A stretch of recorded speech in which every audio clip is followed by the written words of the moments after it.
FLYE Stock Thursday. Is it a buy or not? Watch this 1-minute video till the end, find out. So FLYE group stock sitting at $84 actually. Yeah, that would have been nice, but it's now 25% up.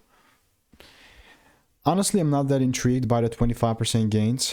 Nor excited. I mean, I've done 33,000 videos over the last 4 years, spent thousands of dollars on course mentorships, and that's not the deal. I mean, the point here that I'm trying to make is that these gaps ups like are happening, and 99% of the time they just continue to pick and go deliver lower. I mean, pumps and dumps, right?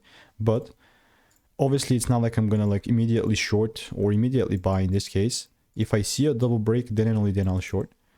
I mean, it's again ultimately comes back down to the market order flow, and I'm just saying, like, I'm not in a rush. I am chill, and I'm pretty much waiting instead of assuming I'm reacting. So that's how it looks like. If you want to make more money trading in a simple way, click the first link in the description. It's a free newsletter.